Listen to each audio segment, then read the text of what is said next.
Hey everyone, welcome to my channel. This is Vasundhara Singh and आज की इस वीडियो में हम क्लास 12 ज्योग्राफी की chapter wise MCQ series start कर रहे हैं for your boards as well as CUET 2025.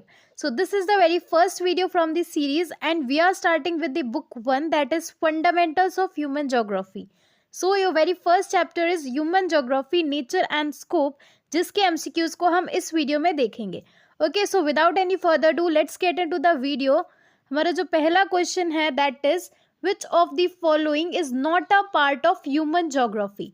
Options are urban geography, physical geography, political geography या फिर social geography. So here your correct answer is option number B, physical geography. And the reason is कि physical geography खुद एक branch है of geography. ठीक है, as we know जो geography है वो दो पार्ट्स में डिवाइडेड है, दो ब्रांचेस में डिवाइडेड है and the branches are physical and human geography. तो physical geography is not a part of human geography and बाकी के जो भी ऑप्शंस हैं urban, political and social geography, these are the part of human geography. But if we talk about physical geography तो human geography में हम physical environment का interaction देखते हैं with humans, right. We study कि ह्यूमंस किस तरह से फिजिकल इन्वायरमेंट से इंटरेक्ट करते हैं, किस टाइप का इंटर रिलेशनशिप है ह्यूमंस और नेचर में. वहीं पर फिजिकल ज्योग्राफी एक इंडिविजुअल सब्जेक्ट है, इंडिविजुअल ब्रांच है. So here the correct answer is physical geography. Second question is which element is called mother nature. Mother nature किसको कहा गया है? तो options are social environment, cultural environment, physical environment या फिर political environment. So the correct answer is option number C, physical environment. ठीक है, physical environment को रिफर किया गया है as mother nature and the reason is कि जो प्रिमिटिव सोसाइटीज थी उस टाइम पर ह्यूमंस को हर तरह से लाइवलीहुड दे रखा था खुद नेचर ने, जो हमारा फिजिकल एनवायरनमेंट है उसने. तो उस टाइम के लोग जो है फिजिकल एनवायरनमेंट को, नेचर को एक माँ का दर्जा देते थे. They called them as mother nature. Okay, next question is who gave the following definition. Human geography is the study of the changing relationship between the unresting man and the unstable earth. So ये जो definition है human geography के, ये किसके द्वारा दी गई है? Options are Ellen C. Semple, Rudzell, Carl Ritter या फिर none of the above. So here the correct answer is option number A. ये definition दी गई है Ellen C. Semple के द्वारा. हमने यहाँ पर ये definition ली है बट और भी definitions given है in your book. So do remember कौन सी definition किस geographer के द्वारा दी गई है. Okay, next question is human beings interact with their physical environment with the help of. Options are technology, water, friction या फिर animals. So the correct answer is technology. ठीक है, टेक्नोलॉजी की मदद से हम फिजिकल एनवायरनमेंट के साथ में इंटरेक्ट करते हैं. Option number A is the correct answer. Okay, next question. In the following questions, a statement of assertion is followed by a statement of reason. Make the correct choice. So basically it is a assertion reason based question. So assertion is primitive societies lived in complete harmony with their natural environment. Which is correct. जो हमारी societies थी, primitive societies थी, early stage में जो लोग रहते थे वो पूरी तरह से नेचुरल एनवायरनमेंट के हार्मनी में रहते थे. ठीक है, and the reason given is the socio cultural environment for such societies become the mother nature.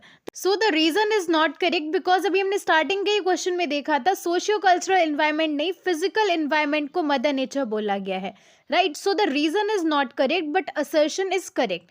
तो आपका जो ऑप्शन नंबर सी है that will be the right answer. A is true but R is false. Okay, next question is what is the interaction between primitive human societies and strong forces of nature called. So here you have to tell the term used for the interaction between human societies and strong nature.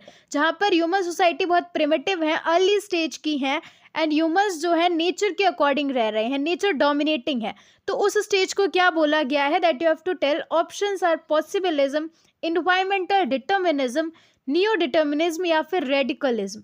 So here the correct answer is environmental determinism, option number B. ठीक है ना, environment determine कर रहा है कि किस तरह से ह्यूमंस रहेंगे. ठीक है, नेचर जो है हमारा वो डोमिनेटिंग है, नेचर की फोर्सेस स्ट्रांग हैं. So that is the situation of environmental determinism. Next question is identify the correct statement. तो इन चारों स्टेटमेंट में से कौन सी स्टेटमेंट करेक्ट है that you have to identify. Options are knowledge about nature is not important to develop technology. So this is not correct. देखो, knowledge हमें नेचर की होगी तभी हम उसके अकॉर्डिंग टेक्नोलॉजी को डेवलप कर पाएंगे, right.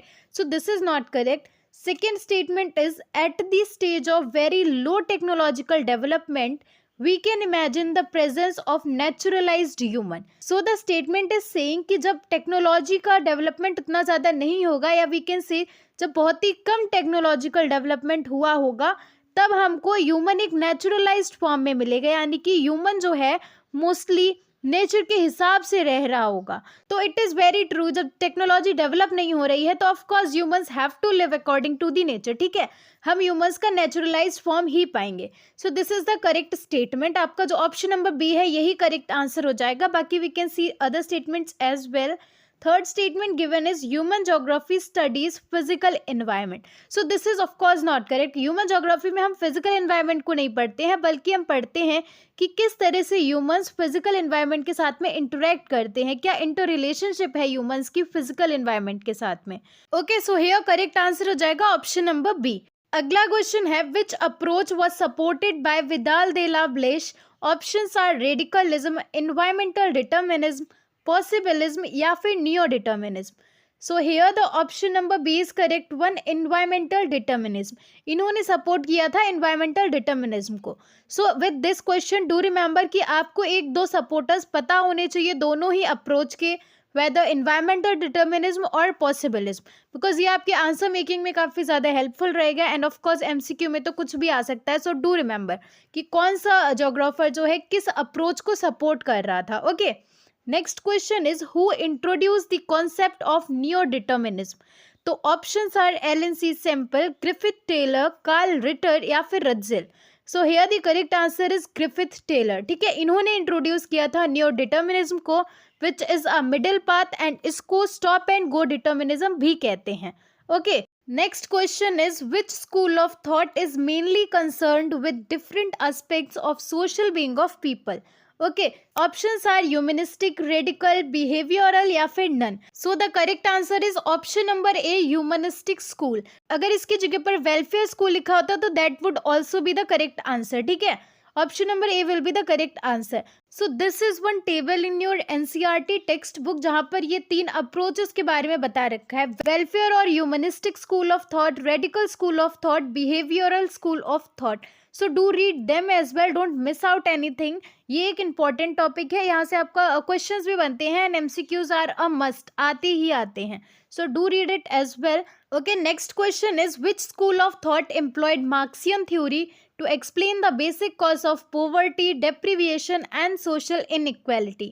Options are welfare, radical, behavioral या फिर revisionist school. ठीक है, so the correct answer is option number B, radical school of thought. Okay, next question is, arrange the following approaches to their periodical development. So here you have to arrange them in chronological order. कौन सा जो development है, कौन सा approach पहले आया फिर कौन सा आया. ठीक है, इस तरह से आपको पीरियड वाइज इनको अरेंज करना है.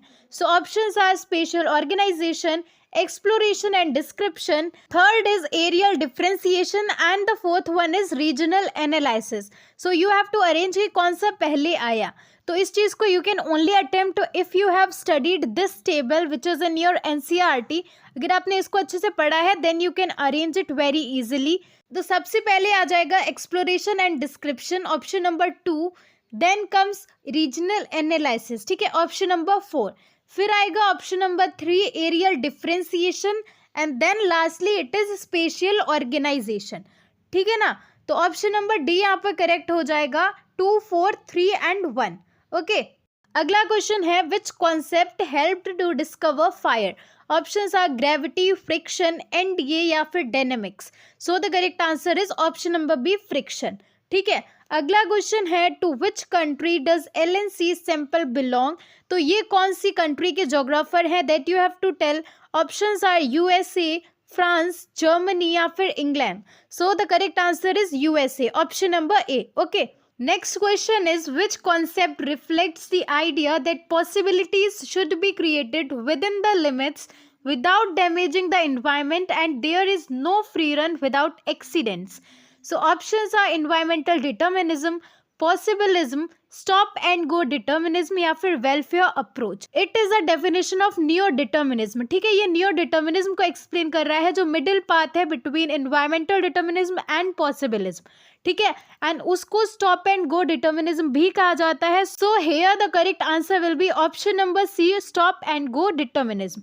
Okay, and now here we are done with the questions. I hope you enjoyed practicing. If you like the video, give it a thumbs up, share among your friends and subscribe to my channel. हम मिलेंगे हमारे next video में with another bunch of questions. तब तक रुक जाना नहीं तू कहीं हार के।